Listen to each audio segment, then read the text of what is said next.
बहुत सारे ऐसे मामलात हैं जिसके ऊपर आपको चाहिए था कि आप स्टेक होल्डर्स को एतमाद में लेते। आप सुप्रीम कोर्ट पूरी खत्म करने जा रहे हैं तो एटलीस्ट आप सुप्रीम कोर्ट के चीफ जस्टिस से कोई मुशावरत करते, कोई पता लगता कि वहां का जो इदारा है वो इसके ऊपर क्या राय रखता है। आपने अगर कोई फौज से मुतालिक जो है वो किया है तो हमें नहीं पता कि फौज के साथ वैसे आपकी क्या कोलैबोरेशन पीछे रही होगी, लेकिन कहने का मतलब ये है कि जिन भी इदारों से मुतालिक आप कोई तरमीम कर रहे हैं उनसे आपने कोई किसी किस्म की मुशावरत नहीं की, आपने सिविल सोसाइटी से मुशावरत नहीं की, आपने कोई थिंक टैंक नहीं बनाया, आपने कोई मीडिया डिबेट ओपन नहीं की, आपने इवन जो पॉलिटिकल पार्टीज हैं उनके दरमियान कोई डिबेट नहीं होने दी। ठीक है कि आपके पास मांग तांग के माले गनीमत से बंदूक की नोक पर जिस तरह भी आपने एक 2/3 मेजोरिटी हासिल कर ली, लेकिन क्या इसका मतलब है कि ऑपोजिशन एग्जिस्ट नहीं करती?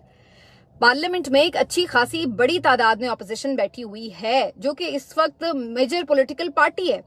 आपने इतने बड़े स्ट्रक्चर में तरमीम की अगर जरूरत महसूस की थी और अगर आप बदनीयत ना होते तो आप उनको साथ बिठाते, आप उनसे साथ बैठ के मुशावरत करते और उनकी हिमायत लेने की कोशिश करते।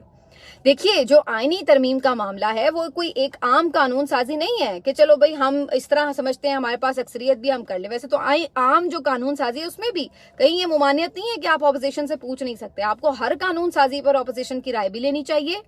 और उनके साथ एक कंसेंसस बिल्ड करना चाहिए। और इस मामले पर तो ये तो बहुत ही एक बारीक और बहुत ही एक सेंसिटिव मामला था, तो उसके ऊपर आपने ऑपोजिशन को कानो कान खबर तक नहीं होने दी कि आप करने क्या जा रहे हैं, या आप उनको बिठाते कि भाई आपकी भी राय अच्छा है कि अगर आप भी सपोर्ट करें। आपने उनकी हिमायत लेने की कोशिश की।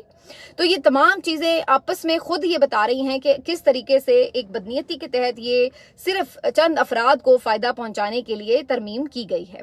इसके अलावा इससे जो और एक चीज बड़ी वाजे होती है वो ये कि बेसिकली ये सिस्टम किस कदर खौफजदा है। इस सिस्टम में जितने भी लोग इस वक्त इंस्टॉल्ड हैं उनको ये एक लाहक है परेशानी के उनको ये लगता है कि उनका जो भी हाथ में ताकत है, पावर है, इख्तियार है, इख्तियार है, वो कभी भी एकदम यूं कल के मुट्ठी खुलेगी और वो खत्म हो जाएगा, वो छू मंतर होके उड़ जाएगा। और वो उसी कमजोरी को ताकत बनाने के लिए बार बार तरमीमें करते हैं, बार बार मुख्तलिफ एक्ट्स करते हैं और कोशिश करते हैं कि किसी तरह उसको अपने मुट्ठी में रेत को दबा के रखें। लेकिन रेत तो रेत है, ये बंद मुट्ठी से भी फिसलना शुरू हो ही जाती है। तो आप जितनी मर्जी मुट्ठी भींच लें ये तो फिसलेगी ही फिसलेगी, क्योंकि इक़्तिदार तो वैसे भी हमेशा सदा किसी के पास नहीं रहता।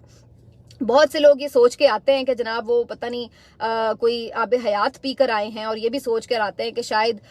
उनके पास अब इतनी ताकत आ गई है कि कोई उनको छेड़ नहीं सकता। लेकिन इवेंचुअली जब अल्लाह ताला आपके लिए कोई जवाल लिखता है तो आपकी एक दरख्त के सूखे पत्ते से भी